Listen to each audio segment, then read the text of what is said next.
Hi everyone, this is Deanna and I'm a surface pattern designer, and I kind of wanted to show you part of my workflow of how I get these watercolor type or ink sketches that I've been doing for the past few months ready to bring into Illustrator. And I use an app, an Adobe app called Fresco, Adobe Fresco, and it's part of the Creative Suite, and it is made for your iPad. If you are familiar with Adobe Draw, this program or app kind of replaced Adobe Draw because I used to do the same thing in Adobe Draw. So let's get into it. This is the one I'm going to use today. I'm going to use for my example. I did this earlier today. I have the app open and I'm just going to kind of show you where I go next with this. So the first thing we need to do is open a new artboard. I have a custom size I pre-saved at 3000 by 3000 pixels. If you want to do your own size, you would collect custom size and then you can save it right here and then create your document. I've already done that, so I'm going to select my size. I typically, let me move myself out of the way a little bit. I typically create in squares because I design mostly for wallpaper, and that's why I do that. But anyway, here we go. I'm going to just give you a quick tour of the workspace here of the different tools. There's a lot under the hood with this program or this app. I use a tiny fraction of it because that's what works for me. Like Procreate, it's got a lot of the same features and brushes and things like that. So here, let me show you what I'm talking about.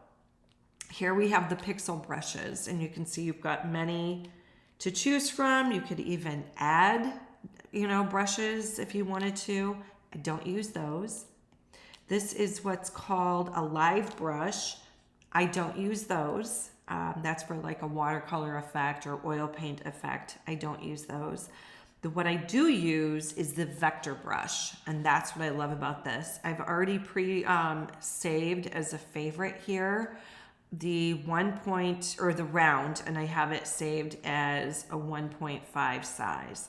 If you do a quick tap on the number, you can change the size with the slider, and you can see in the window, how big or small it gets. If you do a long tap and hold, this keypad opens up. I like 1.5. I'm gonna put it back to that. That is smoothing. Again, if you tap and hold, you can type in the smoothing that you'd like. This is for painting inside or outside the lines. I just leave it off because I don't use that part. To set up your brush, no matter which brush you choose, this is where you're gonna set up the type of roundness, the angle, the pressure, if you have a taper or not, how big the taper is. The stylish pressure is here. I'll just show you in the test area what that does. I'm not going to change anything on this side because everything is already set up for me. So that is the brush that I use. The other tool that I use is the eraser. Again, you set it up the same way. I use a round for that. I also use this transform tool, and I'll show you just kind of to move my elements around after I've already traced over them. I will be using this bucket for filling shapes today, and I'm going to show you that. This is where I will bring the photo that I previously took of my sketch and how I'm going to bring it into my artboard. And over here, this is the layers panel right here. You can hide it by pressing this little, I don't know, they're like two little diamonds on top of each other. And if you want to add, which we will be adding a layer to, you would press or tap the box with the plus in it, okay? So this bottom layer is your artboard color. I'm gonna leave that alone. And we're gonna go to this layer here and I'm gonna add my photo to it. So I'm going to tap on the picture icon and select photo. I'm going to go down to here. This is the one I did today, and it comes in already in this transform. I'm just going to make it a little smaller by pressing and dragging, and I'm going to turn it. Take 2 fingers to turn. Like I said, a lot of your finger gestures are very similar to what you have in Procreate. I'm going to zoom in. Now I'm going to change the opacity, so that's the 3 lines with the little dots here. I'm going to turn this down so I can see what I'm doing. Oh, I'm going to move this layer with the photo on it down. So I'm going to press and hold and drag it down. And I will draw on the layer that is above my picture. When you get a lot of these layers on top of each other, it's happened to me. You can get a little confused as to where you're at, especially if your elements are all very similar and you have a lot of parts and pieces. So for my own sake, what works for me is I always try to make sure I am on the layer above the picture that I'm drawing, okay? So now I've got the layer I'm drawing on is highlighted. Whoop. I'm going to press the brush that I'm going to use, and we're going to start with this one up in the corner. I'm using the 2 fingers to zoom in.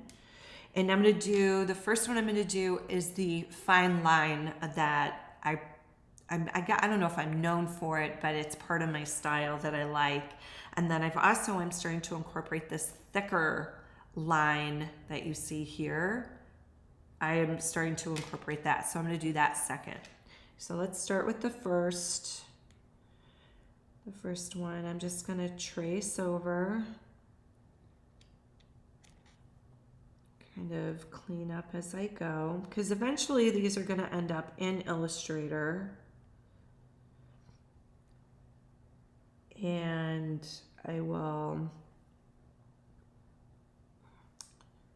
like how that looks. Let's try down here.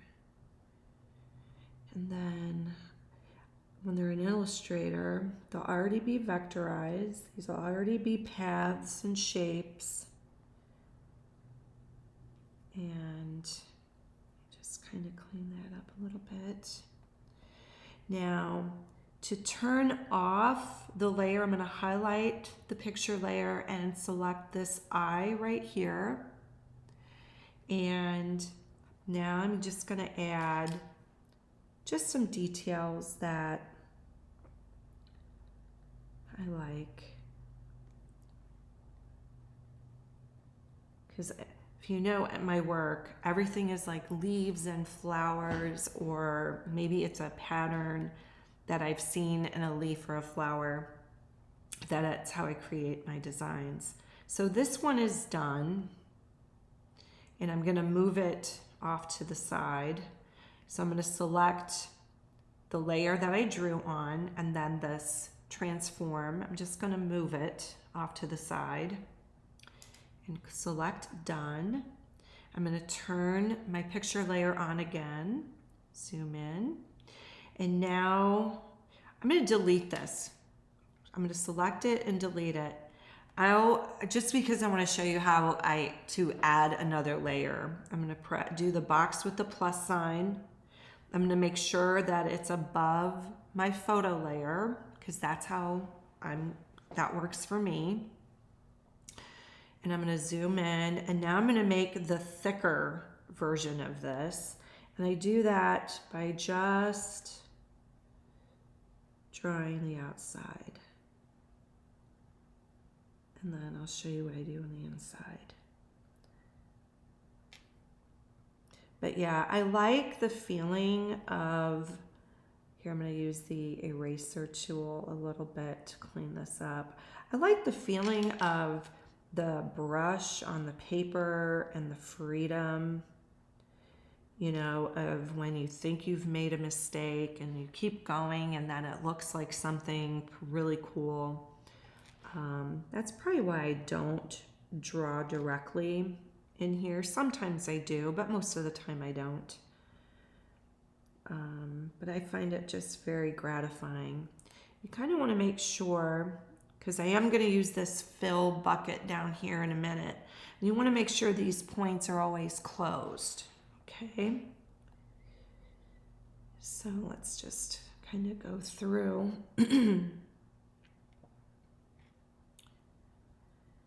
Finish. I do this with my pencil drawings too. You might have seen on my Instagram, I'll show sometimes the, because this program will record what I'm doing right now too, which is pretty cool. And you can replay it. So I'm just making sure these points are joined.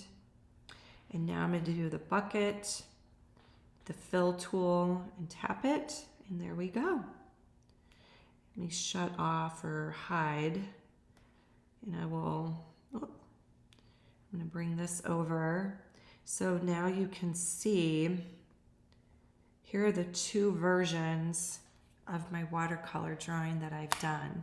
So now these are ready to send into Illustrator. I'll either send it as a PDF, or for some reason, I think Adobe's going through some changes right now, because let me show you right here, this button right here, if you go to open a copy and click the Illustrator desktop, it's not really working for some reason. So I don't know if it's an iOS issue with the version that's on my iPad versus what's on my Mac. I don't know what the issue is, but most of the time it does work sending it that way. Otherwise, I just send it, I airdrop it, and it shows up as a PDF, and then I open it in my Illustrator on my iPad or on my desktop. So there you have it. That's how I get these ready to send into Illustrator. The next thing I'll be doing is making a pattern out of these. So in the meantime, you guys keep creating. If you like this video and you like learning different things like this from me, please like, subscribe, join my email list. I'll have a link in the video or under the video. And until next time, I'll see you. Bye.